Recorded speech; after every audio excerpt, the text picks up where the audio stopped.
Hey everyone, and welcome back to Kowski's Matchday Vlogs on YouTube. Norwich faced Wrexham yesterday at Carrow Road. It was an entertaining game. I can't speak, I'm too tired to do this, but yeah, 5 goals, a comeback, and a result that shows I can't speak, as you can tell, but yeah, let's break it down and get into this.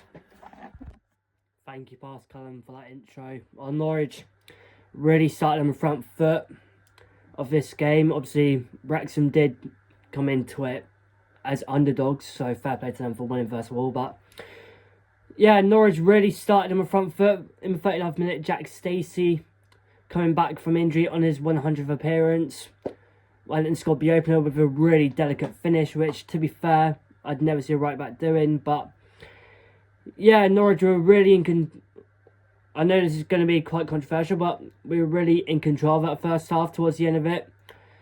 But yeah, second half, let's get into that.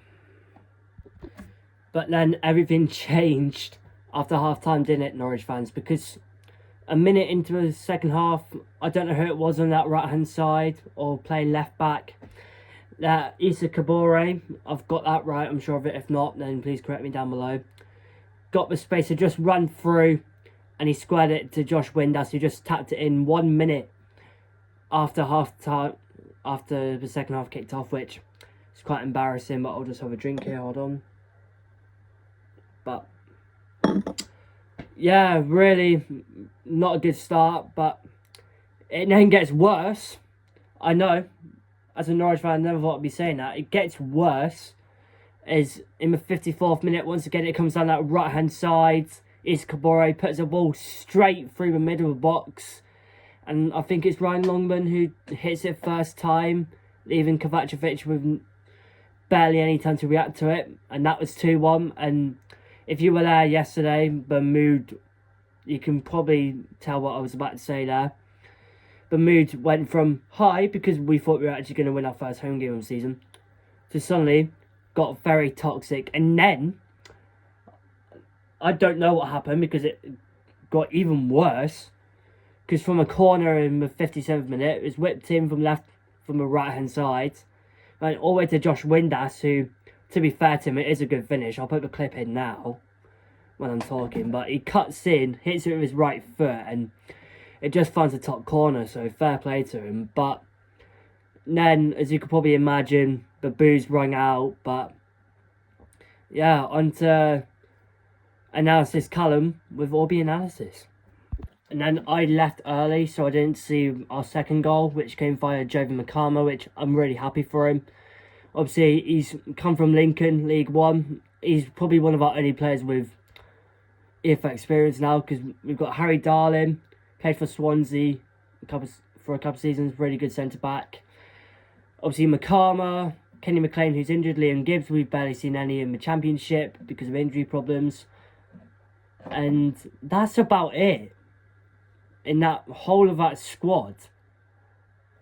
Now, I've got well, obviously Jack Stacey, Callum Fisher as well, but 4 or 5 experienced players out of a squad of 25, 26.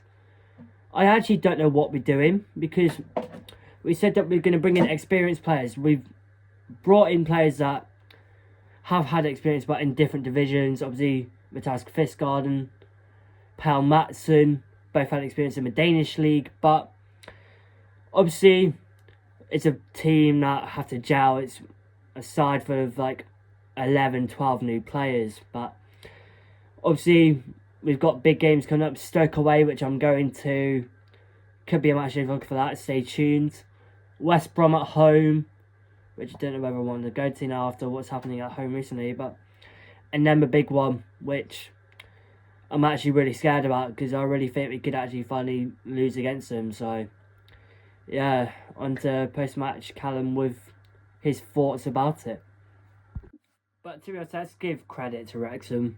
On their day, they were superb, and to come back from a goal down against a side that last season were at times the best team in the division at home, but we have to give credit to them, because they had great character to actually come back and get 3 goals in 10 minutes and actually really defend well against a really poor and dismal Norwich side, which I'm not going to say much in this video because I am still really angry about the way that we actually played yesterday.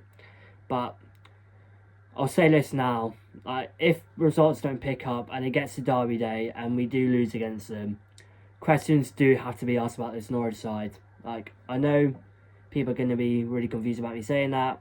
I'm usually known as an optimistic Norwich fan along, with my friends and everything, but I really do think that if we lose for Derby and we lose against Stoke West Brom, we could be in real trouble because we're 14th at the moment. Yaha's got sacked when we were 14th. I know that it's only September. I know, calm down. I can hear you guys on the comments. But I really do think if this form carries on at home and we haven't won at home coming up to November, December time, I really do think questions do need to be asked about the manager. Because we've got told that he can adapt to in-game scenarios, but we haven't seen it. We've only seen a back 4 twice this season.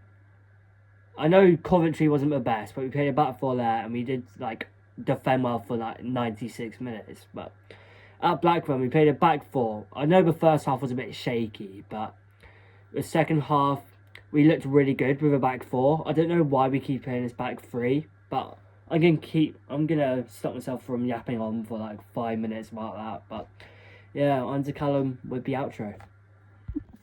But yeah, I really do think the takeaways from this is that Wrexham, I could keep saying fair play to them, that result will really help them kick on. That's what we were really hoping we could get a win for, because if we would have won that, then we would have actually kicked on for the rest of the season. Maybe, I know that I'm talking like it's the end of the season, but it's only September, but it seems like the type of result in which you needed to kick on for, because obviously you need to beat teams like Wrexham. I know, no offence to them, but they basically bought their way to the Championship with obviously Ryan Reynolds and Rob McAnally. But they've really bought their way to the Championship. They haven't had the real story. I know that some people might be confused at that, but I really do think that these results could really affect our season now, because obviously Wrexham, I know that I keep going on about it, but they looked like a really drilled side in that second half. Otherwise, on the other hand, we looked like a team that didn't really want to be there, which really does upset me, because I've been supporting Norwich for 10 years now, and I've never seen a team that I can't speak, but that looked not bothered at all.